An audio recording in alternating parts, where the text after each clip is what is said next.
Bismillahirrahmanirrahim. Assalamualaikum warahmatullahi wabarakatuh. Maha suci Allah, saya tidak mempunyai ilmu apa-apa, hanya saja apa yang diberikan oleh Allah subhanahu wa ta'ala. Semuanya milik Allah, semuanya dari Allah, dan kembali kepada Allah. La hawla wa la quwwata illa billahil aliyil azim. Dan kembali sebagaimana saya menjanjikan setiap Rabu terakhir memberikan kesempatan tanya jawab Ustaz Farouk. Nama beliau karena saya masih sulit membaca bahasa Indonesia.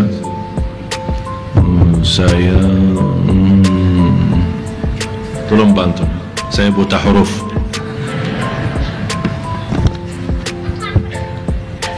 Ada pertanyaan dari hamba Allah.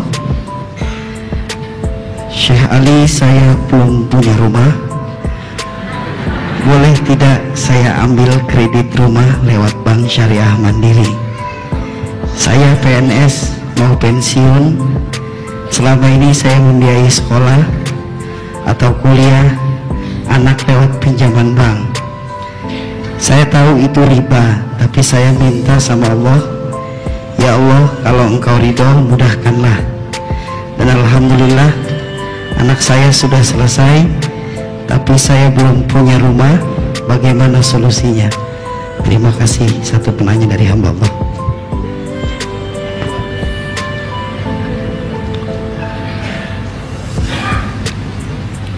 Dimulai pertanyaannya, saya hamba Allah. Bapak Ibu, sebenarnya kita belum tahu kata hamba Allah. Cuma terlalu gampang kita sebutkan diri sebagai hamba Allah. Para Nabi dan Rasul memohon kepada Allah menjadi hamba Allah. Para Nabi dan Rasul membuktikan kehambaannya kepada Allah.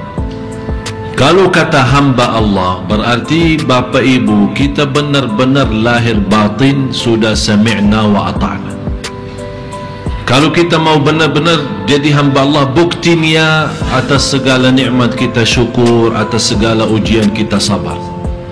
Tidak ada apa lagi lebih daripada syukur dan sabar, ridha.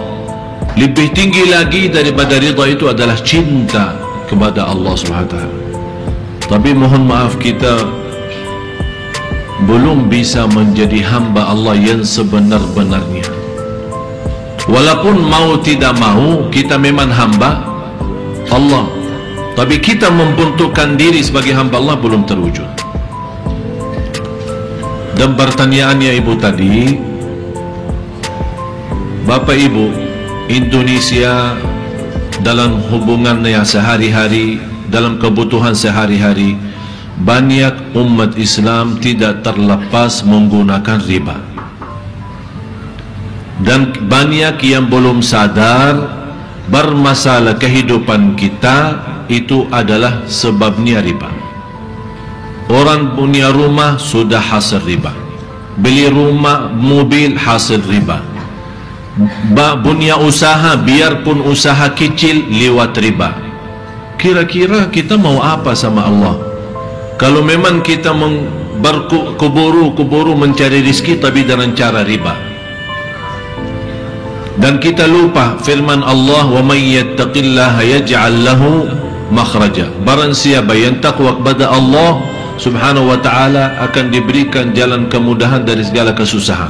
Bukan hanya segitu saja, wa yarzuqhu min haitsu, akan diberikan rezeki yang tak pernah nyangka, tak pernah terbayang, tidak pernah terfikir.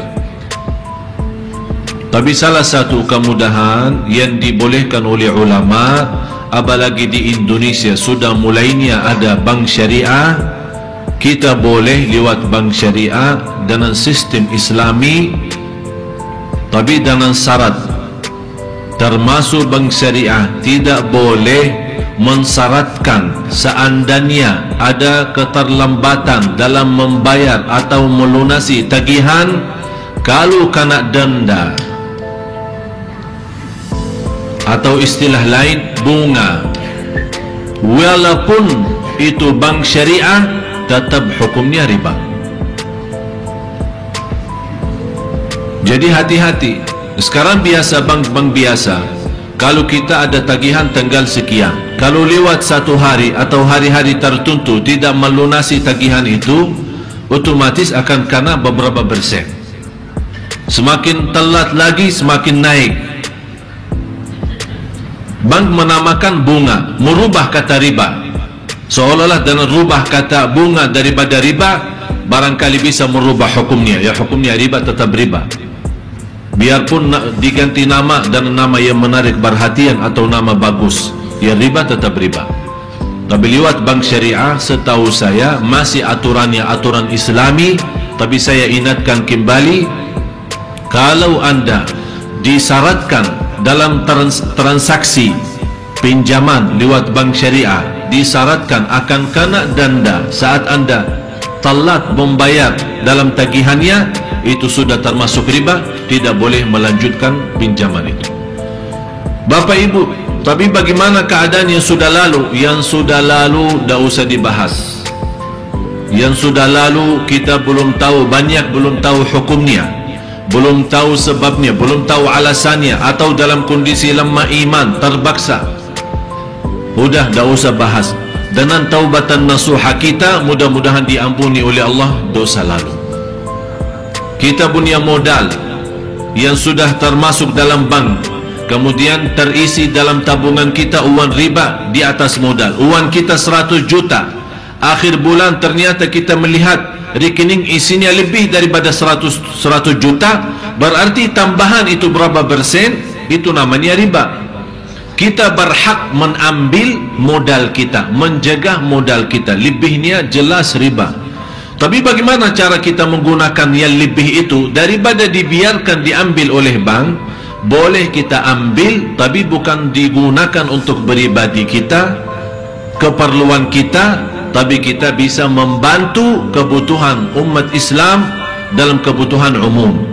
Jalan umum, WC umum, misal terminal bis, WC-nya kotor, rusak, kita perbaiki. Ada masjid tidak boleh perbaiki masjidnya, tapi kamar mandi masjidnya boleh. Ada parkiran masjid yang cukup kecil, terganggu, tidak berfasilitas untuk jamaah, dengan uang itu bisa kita gunakan. Tapi jangan harap dengan uang itu mengharapkan pahala sebagai sedekah, karena ini bukan sedekah, karena itu riba. Cuman untuk melepaskan diri daripada tanggung jawab di hadapan Allah SWT. Oleh karena itu, kembali lagi intinya, lewat bank syariah tidak menjadi masalah, tapi hati-hati saat disyaratkan ada kena denda. Kalau kita telat bayar tagihan kita, itu sudah jelas riba. Jangan menggunakan hal itu. Dan lebih baik tinggalkan pinjaman lewat bank.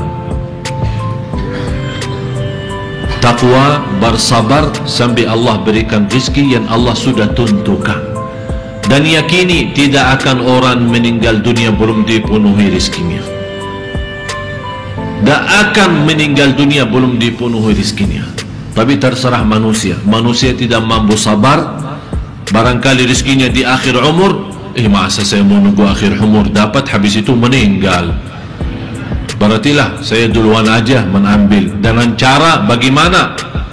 Itulah yang menjadi masalah. Dan ingat Bapak Ibu, soal rizki, soal harta kan ada dua macam, ada halal, ada haram. Yang halal, sekarang banyak jamaah bertanya, alhamdulillah rizki halal. Biarpun halal, jangan lupa halal itu dihisab oleh Allah. Yang halal dihisab, bukan yang haram. Yang halal dihisab dari mana dan kemana. Terus yang haram apa? Yang haram bukan dihisab, tapi diazab. Harta yang haram masuk dalam tubuh badan kita, kepada keluarga kita, dalam urusan kita, akan bukan Allah bertanya, kamu sudah tahu haram, dari mana dan kemana? Allah tidak bakal bertanya. Tapi karena kita sudah tahu itu haram, tapi tetap kita gunakan yang haram, akan Allah hukumkan kita nanti di hari kiamat. Na'udzubillah. Mudah-mudahan kita mampu menjaga diri dari hal-hal yang haram, agar kita termasuk orang yang diijabah doa kita oleh Allah Subhanahu wa taala. Ya. Wallahu taala a'lam.